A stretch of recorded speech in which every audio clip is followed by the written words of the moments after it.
उत्तर प्रदेश के हाथरस में भगदड़ के मामले में सुप्रीम कोर्ट की तरफ से सुनवाई को लेकर साफ कर दिया गया है। याचिकाकर्ता हाई कोर्ट जाएं, ये सुप्रीम कोर्ट की तरफ से कह दिया गया है। सुप्रीम कोर्ट ने कहा निश्चित तौर पर यह बेहद चिंताजनक और गंभीर मसला है, लेकिन हाई कोर्ट इस मामले में सुनवाई के लिए सक्षम है। ये सुप्रीम कोर्ट की तरफ से साफ कर दिया गया है। इस मामले पर सुनवाई करके उचित आदेश पास करने में हाई कोर्ट समर्थ। याचिकाकर्ताओं से कहा गया है कि सुप्रीम कोर्ट की बजाय हाई कोर्ट जाकर अर्जी लगाए। आप जानते हैं हाथरस में सूरजपाल उर्फ नारायण साकार हरी उर्फ भोले बाबा के सत्संग के बाद भगदड़ मच गई थी। 121 लोग मारे गए थे। इसी को लेकर इस मामले में सुप्रीम कोर्ट का दरवाजा खटखटाया गया था और अब सुप्रीम कोर्ट की तरफ से साफ कर दिया गया है कि हाईकोर्ट जो है वो उचित आदेश देने में समर्थ है। इस मामले में जो याचिका लगाई गई है, तो ऐसे में जो याचिकाकर्ता है वो सुप्रीम कोर्ट की बजाय प्रोसेस फॉलो करें और हाईकोर्ट का दरवाजा खटखटाएं। और इस बीच उत्तर प्रदेश के हाथरस में जिस भोले बाबा के सत्संग के बाद भगदड़ मची, जिसमें 121 लोगों की जान चली गई, उसी को लेकर एबीपी न्यूज पर एक बड़ा खुलासा मैं आपको दिखाने जा रही हूं। बाबा के सीक्रेट खुद बाबा के राजदार रहे, उसी के बचपन के दोस्त उसके सेवादार करने जा रहे हैं। भोले बाबा के सबसे करीबी बचपन का दोस्त नाजर सिंह एबीपी न्यूज पर बड़ा खुलासा कर रहा है। नाजर सिंह ने कहा भोले बाबा दूध से स्नान किया करता था, बाद में उसी दूध की खीर बनाकर भक्तों में प्रसाद के तौर पर बांट दी जाती थी। बाबा के बचपन के दोस्त ने एबीपी न्यूज पर बताया अपने आश्रम में भोले बाबा के मनोरंजन के लिए लड़कियों का डांस करवाया जाता था। सूरजपाल उर्फ भोले बाबा के गांव बहादुर नगर में इस वक्त हम मौजूद हैं और हमारे साथ मौजूद हैं नाजर सिंह जी, जो भोले बाबा के राजदार हैं। क्यों है राजदार? क्योंकि ये वो शख्स है जो भोले बाबा को बचपन से जानता रहा है, बचपन से साथ खेले कूदे हैं, स्कूल गए हैं और फिर जब नौकरी की बात आई तो साथ में आगरा में नौकरी भी की है। बहुत बहुत शुक्रिया नाजर जी आपका एबीपी न्यूज से बात करने के लिए। नाजर जी, शुरुआत से शुरू करते हैं। क्या याद आता है भोले बाबा से जब पहली मुलाकात हुई थी? बचपन का दौर था, लेकिन उस वक्त कैसी जिंदगी गुजर रही थी? बिल्कुल साधारण जीवन गुजर रहा था, जैसे हमें तैसे गुजर रहा था। इस समय जो हालत में हमारी हालत है उसी हालत में गुजर रही। भी सारा जीवन था उनका और कोई खास जीवन नहीं था, जैसे गांव के हर बच्चे का हर बच्चे का होता है। खेलना कूदना, स्कूल जाना बस ठीक दिखता रही है सब। ऐसे ही भोले बाबा भी थे। लेकिन फिर उसके बाद उस वक्त सूरजपाल थे, लेकिन उसके बाद भोले बाबा कैसे बन गए? नारायण साकार हरि कैसे बन गए? ये नारायण साकार हसुर बने नौकरी के बाद बने। नौकरी के बाद पुलिस में जब भर्ती भाई तब सागर ईश्वरी नारायण नहीं थे और अलाव में नौकरी करते तभी सागर ईश्वरी नहीं थे। और वहाँ जब अलाव छोड़ के आए अपने घर तब ये आडम्बर रचाया उन्होंने गाँव आके। जब पुलिस में थे आप लोग, आगरा में जब साथ थे, तो क्या उस वक्त भी इस तरीके का प्रवचन या कुछ तरीके की बात करते थे? भोले बाबा हैं या कुछ और? नहीं करते थे, न नौकरी में करते थे न कमरा में करते थे। कमरा शाहगंज में था उनका, तो ऐसे नहीं करते थे कोई बात। तब क्यों छोड़ी? पता नहीं क्यों छोड़ी थी, वही जाने चलो कर क्यों छोड़ी थी। तो यही वो वक्त था जब वो खुद को परमात्मा कब से कहने लगे? तो तभी से कहने लगे थे परमात्मा। दोनों बच्ची मरी से 2 साल 1 साल पहले नौकरी छोड़ दी थी उन्होंने वहीं पे। भोले बाबा को आप जब कह रहे कि बच्ची की मौत हुई, फिर उसके बाद उनको वो आध्यात्म की तरफ चले गए, वहां से भोले बाबा के बनने की शुरुआत? हाँ, वहीं से। और उस वक्त आप लोगों के साथी जो थे पुलिस में थे, आप नहीं थे भी। भोले बाबा थे ना, बिसुड़ी थे ना, शंकर भगवान ना, हनुमान थे, कजो नहीं थे। जब नौकरी पे आप लोग साथ जाते थे, फील्ड में जाते थे या, तो उस वक्त ऐसी कोई भगवान या धार्मिक थे? बिल्कुल साधारण थे। धार्मिक थे, भगवान में विश्वास करते थे? भाई भगवान विश्वास हम तो करते, वो करें न करें, भगवान सभी लोग करते हैं, वो तो अपने विश्वास करते। भोले बाबा, हाँ, भोले बाबा कहते थे कि भगवान है, मैं स्वयं भगवान हूँ। तब नौकरी में नहीं कहते थे, अपने कमरा में कहते थे मैं स्वयं भगवान हूँ, विष्णु जो वहाँ नौकरी में नहीं कहते थे कुछ भी, न कुछ दिखाते किसी को। कुछ होता तो कुछ दिखाते, सब लोग बैठ के प्रवचन का कहते। 4 आदमी बैठ जाए तो आदमी कुछ न कुछ तो कहता ही है, कुछ बच्चे दिखाता ही है, जो कुछ नहीं दिखाते थे, चाय पी के अपने हट जाते थे। कि जब हमारे सहयोगी अहमद बिलाल भोले बाबा के संसार की पड़ताल करते हुए उत्तर प्रदेश के कासगंज पहुंचे, तो फिर बाबा के नजदीकी कई लोग उन्हें मिले। कासगंज ही वो जगह है जहां से सूरजपाल उर्फ भोले बाबा ने इस सत्संग की शुरुआत की थी। एबीपी न्यूज संवाददाता अहमद बिलाल ने 24 साल से भोले बाबा के सेवादार रहे राजपाल सिंह यादव उर्फ खन्ना जी से भी खास बातचीत की है। सेवादार खन्ना जी ने भोले बाबा के सफेद सूट का सीक्रेट बताया। सेवादार ने यह भी दावा किया कि आश्रम में रहकर भोले बाबा सादा जीवन गुजारते हैं। सेवादार ने हाथरस में मची भगदड़ को अराजक तत्वों की हरकत करार दिया है।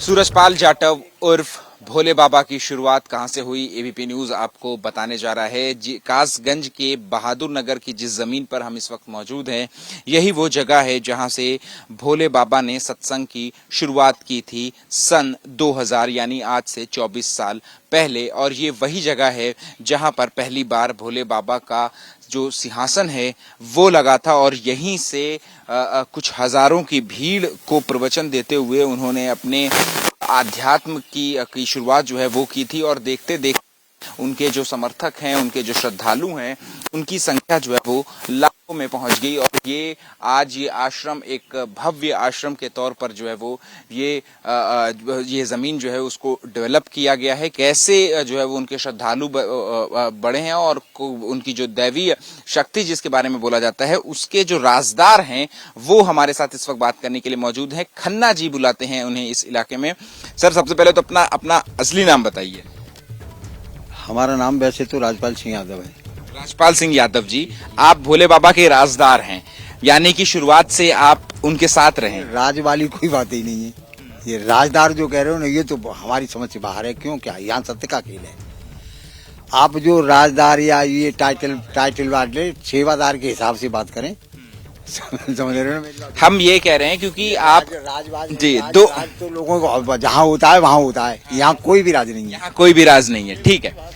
2000 में भोले बाबा ने आध्यात्म की ओर रुख किया। आप कब से हैं, कब से जो पहली मुलाकात आप बताइए कि जब आप भोले बाबा से मिले तब वो पहली याद क्या है। हम जिस समय यहाँ सुना था हमने तो ये सुना था शुरुआत में किसी जो आने वाले आगंतुक महापुरुष थे, उन्होंने हमें बताया कि खन्ना जी परमात्मा जी आ गए। परमात्मा आ गए धरातल पे। जब आप गए भोले बाबा से मिलने के लिए तो क्या पहला इंप्रेशन क्या है। यहाँ पर जैसे ही हम आए तो हमने मतलब जो सत्य का साथ चल रहा था उसमें बैठे हम, और जो भी वो मतलब कहते हैं तो वो ज्यादातर मानवता, भाईचारा, अनेकता में एकता, मानव को गले लगाना, इन्हीं शब्दों पे ज्यादातर जोड़ देते हैं और परमात्मा की बात करते हैं। जब आप उनसे, ये तो सत्संग की बात हो गई, लेकिन जब आप उनसे अकेले में मिले तो फिर आप लोगों की क्या बात हुई और आपके जहन में क्या है। अकेले में मिलने का उनका कोई हिसाब ही नहीं। अकेले में किसी से व्यक्तिगत तौर पर वो मिलते ही नहीं। पहली बार आप सत्संग में आए और पहली बार उनको देखा। आज भोले बाबा जो है वो सफेद सूट में, सफेद बूट में दिखाई देते हैं, लेकिन क्या जब आप पहली बार मिले थे तब भी वो वैसे ही थे, मतलब यही कपड़ा पहने? ऐसा है, वो सांसारिक तौर पर जैसे भी कपड़े हैं वो तो वैसे जैसे भी कपड़े हैं, आप सफेद सूट या वही मतलब है, कोई खास बात नहीं है।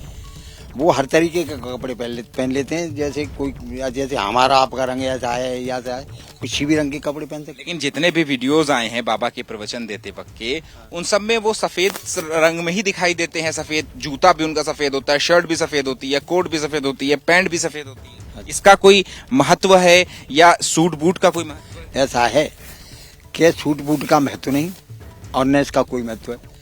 खाली एक विचार करके देखें, असत्य का रंग काला है और सत्य का रंग श्वेत है। इस आधार से यहाँ का जो कहानी चल रही है उस आधार पर चल रही है। देखिए, भोले बाबा का जो साम्राज्य है वो किसी एक दो राज्य में सीमित नहीं है, कई राज्यों में फैला हुआ है। बाबा के लाइफस्टाइल की तस्वीरें अब लोग देख रहे हैं और ऐसे में सवाल यह है, क्या भोले बाबा सत्संग में चढ़ावा लेता है या फिर किसी तरीके का चंदा लिया जाता है? इसी को लेकर एबीपी न्यूज ने भोले बाबा के जो अनुयायी हैं उनसे खास बातचीत की है। कोई का चढ़ावा नहीं, फूल अगरबत्ती न पैसा लिया जाता है, कुछ नहीं लिया जाता है। चंदा लिया जाता है कुछ नहीं। तो बाबा के पास में इतनी सारी लग्जरी गाड़ियां, महंगी गाड़ी कहाँ से आई? जो कमेटी वाले हैं जो ले जाते हैं, वो अपनी कोई नौकरी लग रही है, कोई पैसा वाले वो अपनी बाम जाते हैं, लेवा के लाते हैं प्रभु जी ने। जुड़ी हैं आप जी कितने समय से? करीबन सन 2009 से। 2009 से लगातार। और क्या सत्संग में जो पैसा दिया था, चंदा कुछ भी नहीं, चढ़ावा नहीं चढ़ावा? कुछ भी नहीं। 1 रुपये का चंदा चढ़ावा कुछ भी नहीं होता है। किस तरह से होता है सत्संग? हाँ? सत्संग किस तरह से होता है? किस तरह से अपनी ये ज्ञान की जो बातें बताते हैं और जो भक्त लोग हैं उनके दुखों को दूर करते हैं, प्रभु जी कुछ भी नहीं लेते मेरे नारायण हरि के पास। तो उनको क्या चाहिए? कुछ भी नहीं चाहिए। मानवता, मानव को मानव से गले लगाना, वो तो इतना देते हैं हरि हमको सद्ज्ञान से कि हमारी झोलियां खाली पड़ जाती हैं। इतना देते हैं मेरे हरि। मैं तो आज का 10 तरह की ठोकरा खा रही थी, मेरे हरि ना होते तो आज मैं जाना कहाँ होती। वो हरि ऐसा नहीं कर सकते प्रभु जी। खबर दिन भर देख रहे हैं आप। महाराष्ट्र का रुख करेंगे, जहां महाराष्ट्र कैडर की ही ट्रेनी आईएएस पूजा खेडकर इस वक्त सुर्खियों में है। वजह है पद की हनक। पूजा पर कई आरोप इससे जुड़े लगे और इस बीच एक वीडियो अब सामने आ रहा है जो पूजा खेडकर की मां का वीडियो है। नाम मनोरमा खेडकर। सरेआम हाथ में पिस्तौल लेकर मनोरमा खेडकर जो है वो धमकाती हुई नजर आ रही हैं। दरअसल आईएएस पूजा खेडकर की मां का वीडियो, पिस्तौल लेकर धमकाने का ये वीडियो, जमीन हथियाने के लिए धमकाने के आरोप हैं पूजा खेडकर की मां मनोरमा खेडकर पर। पुणे के मुलसी तहसील का ये वीडियो बताया जा रहा है, 2 महीने पुराना ये वीडियो बताया जा रहा है। यहां पुणे की मुलसी तहसील में जो मनोरमा खेडकर हैं उनकी 25 एकड़ जमीन, लेकिन आरोप ये कि इस 25 एकड़ जमीन के आसपास जो किसानों की और जमीनें हैं उन्हें भी हथियाने की कोशिश में पूजा खेडकर की मां मनोरमा खेडकर, और जब किसान इसका विरोध कर रहे थे तो फिर देखिए कैसे किसानों के साथ धमकाने के लिए, उन्हें बदतमीजी करने के लिए अपने बाउंसर्स को लेकर वहां पर पहुंची, हाथ में पिस्तौल लेकर किसानों को धमका रही थी। सुनाते हैं आपको।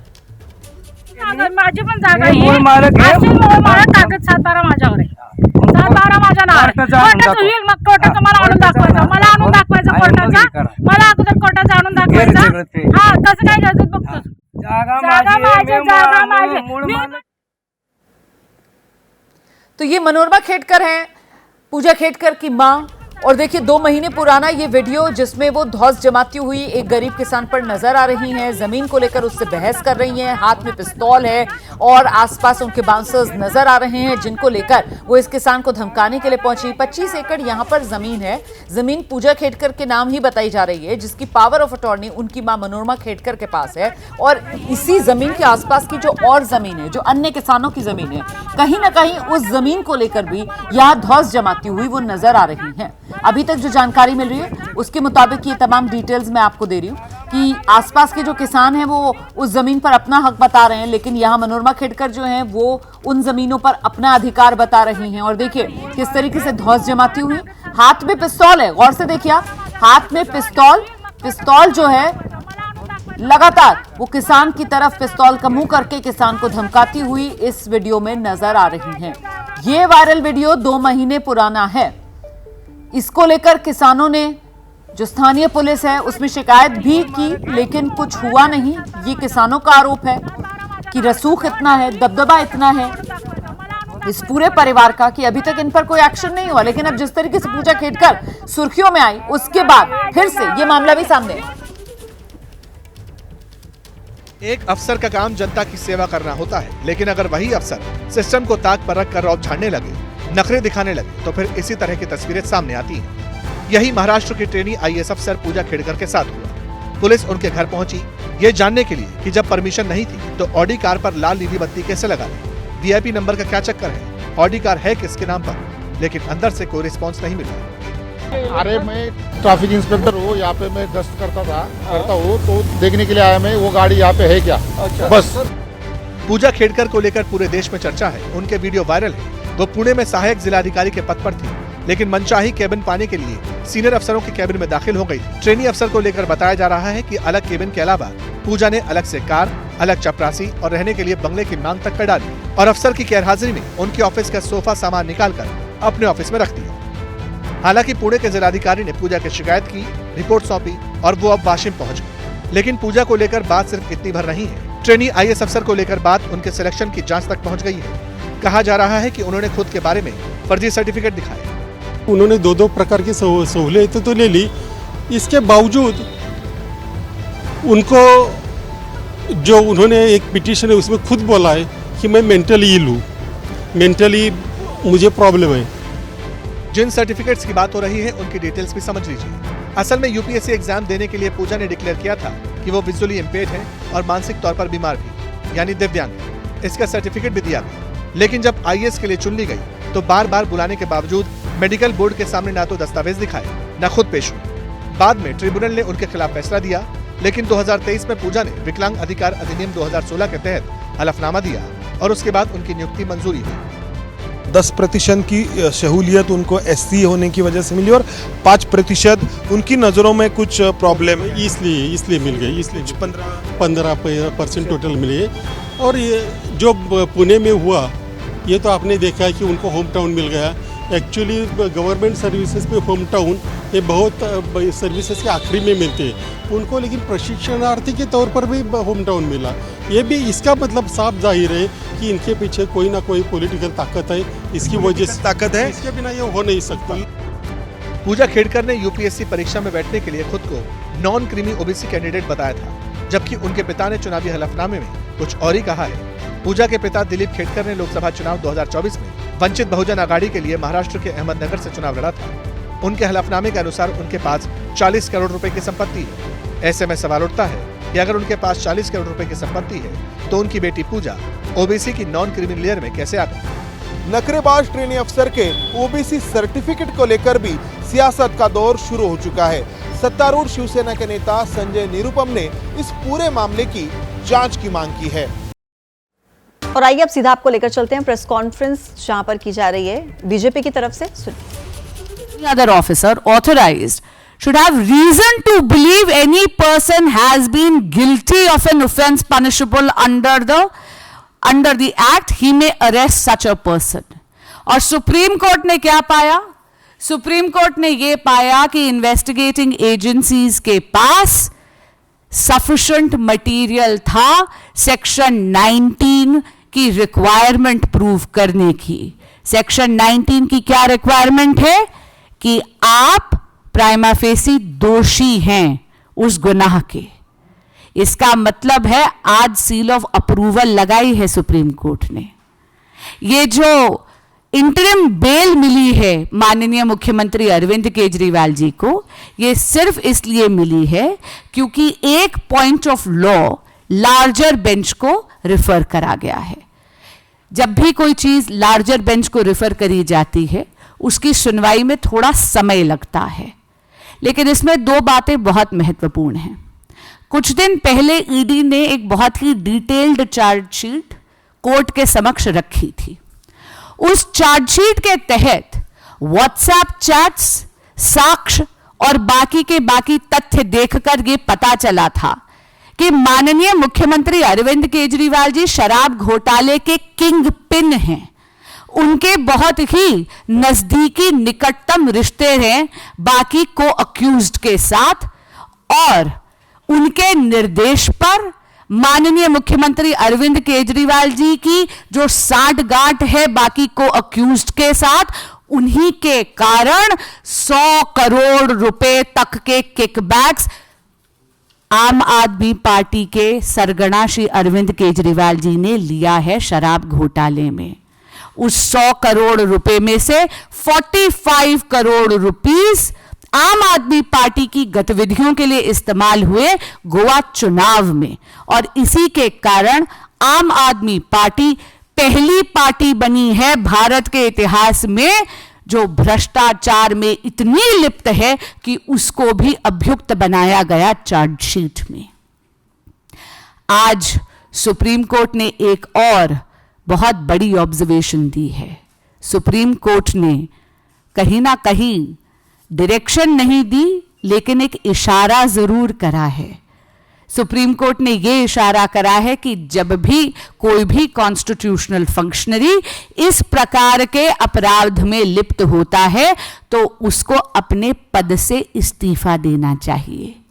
लेकिन माननीय मुख्यमंत्री अरविंद केजरीवाल जी इन्वेस्टिगेटिंग एजेंसीज को गुमराह कर रहे हैं, अपने साथियों को भी लिप्त कर रहे हैं। कभी सौरभ भारद्वाज जी का नाम लेते हैं, कभी आतिशी जी का नाम लेते हैं, कभी दुर्गेश पाठक जी का नाम लेते हैं, पर सत्ता के मुंह में इतने मदमस्त हैं कि सीएम की कुर्सी को छोड़ने के लिए वो तैयार नहीं हैं। इनकी इस जिद के कारण दिल्ली में एक पॉलिसी पैरालिसिस हो रहा है, एक कॉन्स्टिट्यूशनल क्राइसिस हो रहा है। आज जो इंटरिम बेल की कंडीशंस हैं वो वही हैं जो उनको पहले भी दी गई थी। यानी 10 मई का ऑर्डर जिसके तहत उनको इंटरिम बेल गई थी वो कंडीशंस लागू होती हैं। और उन कंडीशंस के तहत दो बहुत महत्वपूर्ण बातें हैं। पहली, माननीय मुख्यमंत्री अरविंद केजरीवाल जी सीएम के दफ्तर नहीं जा सकते। दूसरी बात, माननीय मुख्यमंत्री अरविंद केजरीवाल जी कोई फाइल नहीं साइन कर सकते जब तक कि उसको एलजी ऑफिस के यहां फॉरवर्ड ना करना हो। तो मैं आपके माध्यम से माननीय मुख्यमंत्री अरविंद केजरीवाल जी से पुनः अनुरोध भी करूंगी और उनको याद भी कराऊंगी कि उनकी इस जिद के कारण दिल्ली में एक टोटल पॉलिसी पैरालिसिस हो रखा है। सत्ता के मुंह में केजरीवाल जी मदमस्त हैं, दिल्ली की जनता त्रस्त है। उन्हें तुरंत त्यागपत्र देना चाहिए। धन्यवाद। कॉन्फ्रेंस सांसद फौरन उन्हें त्यागपत्र देना चाहिए अरविंद केजरीवाल को। इसी के साथ उन्होंने कहा कि उन्हें सुप्रीम कोर्ट से सिर्फ अभी अंतरिम बेल मिली है, निर्दोष साबित नहीं हुए हैं और केजरीवाल को इस्तीफा देना चाहिए, ऐसा कहना है बीजेपी का। बिल्कुल। और दूसरी तरफ टर्म्स एंड कंडीशंस जो कोर्ट ने रखी है उसकी याद भी उन्होंने दिलवाई और कहा कि निर्दोष साबित नहीं हुए हैं, इसलिए आम आदमी पार्टी को बहुत ज्यादा उछलने की जरूरत नहीं।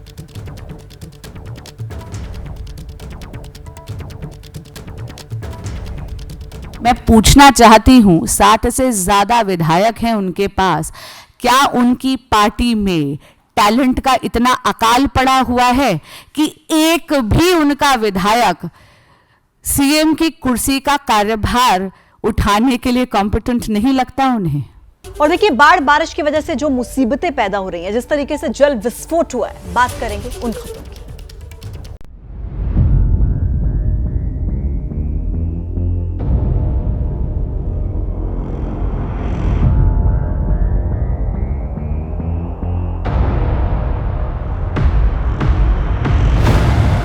ऐसी मुसीबत है कि यहाँ लोगों को अपने घर जाने के लिए नाव का सहारा लेना पड़ता है। अब नाव यहाँ लगभग साल के 2 से 3 महीने चलता ही है।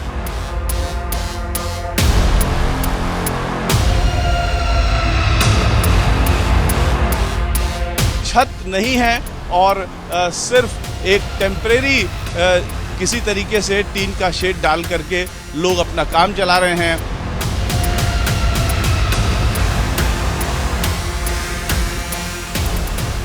आपको कहीं पर भी कोई रास्ता नज़र नहीं आएगा, कोई सड़क नज़र नहीं आएगी, क्योंकि सारे रास्ते, सारे सड़क जो है वो पानी में डूब चुके हैं।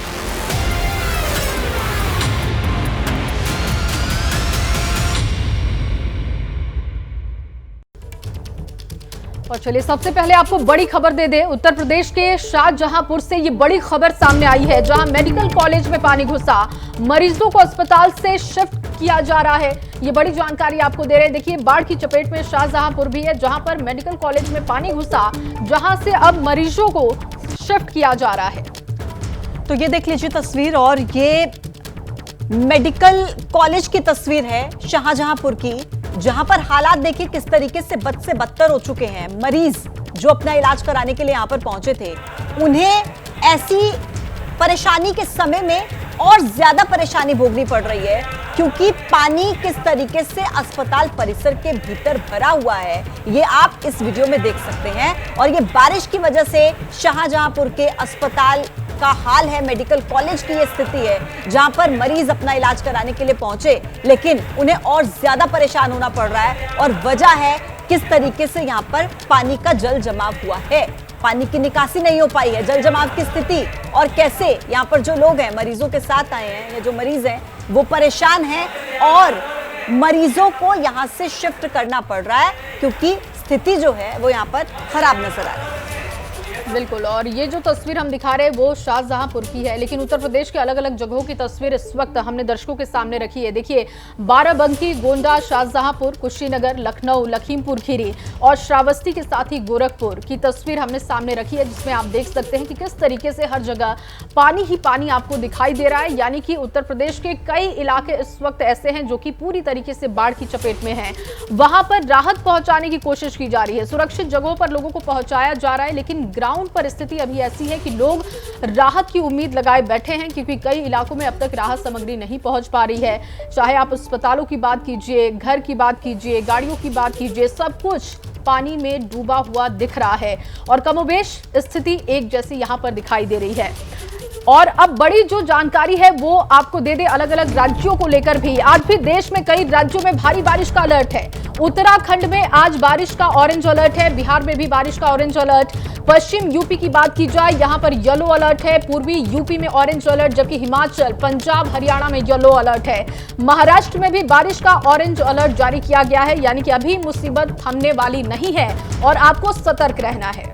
तो यूपी, उत्तराखंड, बिहार ये ऐसे राज्य हैं जहां पर बारिश की वजह से हाल बेहाल है और वहां पर अभी भी मौसम विभाग की तरफ से आने वाले दिनों के लिए राहत की उम्मीद नहीं जताई गई है। जल प्रहार जारी है, आसमान गरज रहा है, बादल बरस रहे हैं, नदियों में उफान से मुश्किल में जान है। बारिश का पानी तबाही मचा रहा है, नदियां किनारे तोड़कर बह रही हैं और बड़े बड़े पहाड़ दरक रहे हैं। नदियों पर बने डैम ओवरफ्लो होने लगे हैं, रास्तों पर सैलाब का बसेरा है।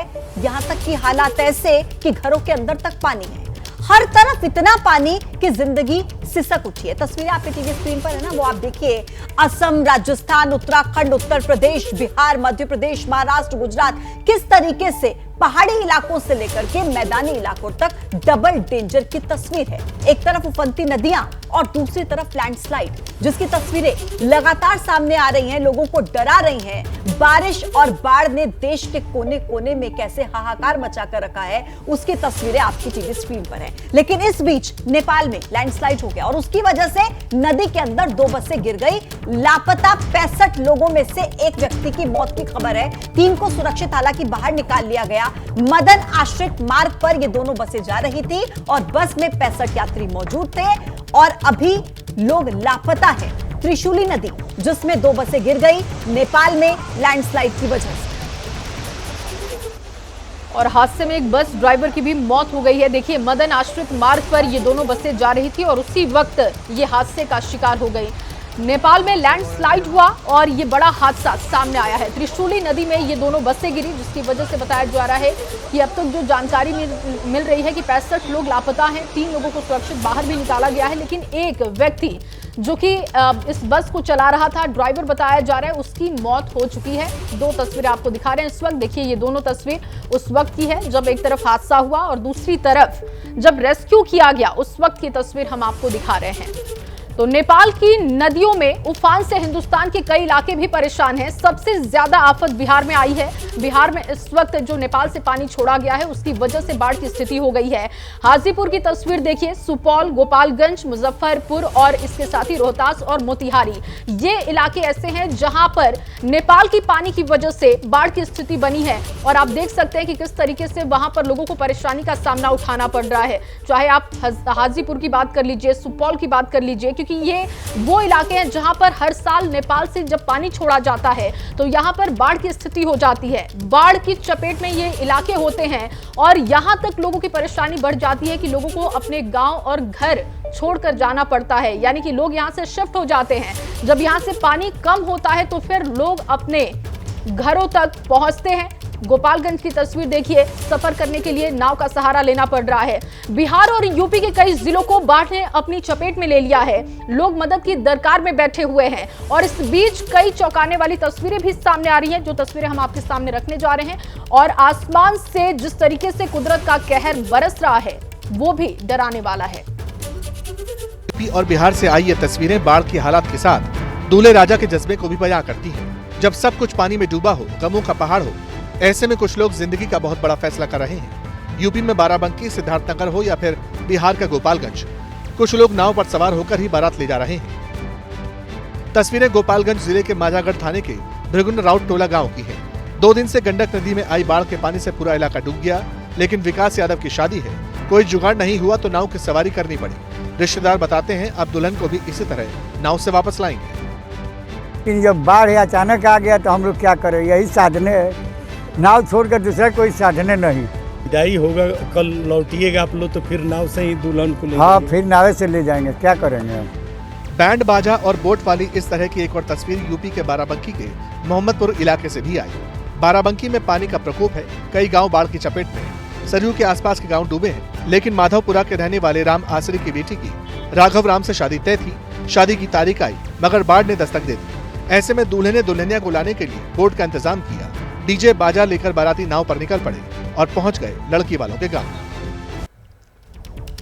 तो देखा आपने, आसमान बरस रहा है, कुदरत के कहर का अलार्म बज रहा है। मैदानों में नदियां उफान पर हैं, तो पहाड़ों पर चट्टानें टूट रही हैं, ध्वस्त हो रही हैं। हिमालय के क्रोध की गर्जना की गूंज सुनाई दे रही है। उत्तराखंड में एक के बाद एक लैंडस्लाइड की दिल दहला देने वाली तस्वीरें सामने आ रही हैं और आपके टीवी स्क्रीन पर है। चमोली, चंबा, जोशीमठ, ऋषिकेश, किस तरीके से पहाड़ी राज्य उत्तराखंड में लैंडस्लाइड की वजह से लोगों को दिक्कतों का सामना करना पड़ रहा है, वो आप इन तस्वीरों में देख सकते हैं। आवाजाही के रास्ते को रोकना पड़ रहा है।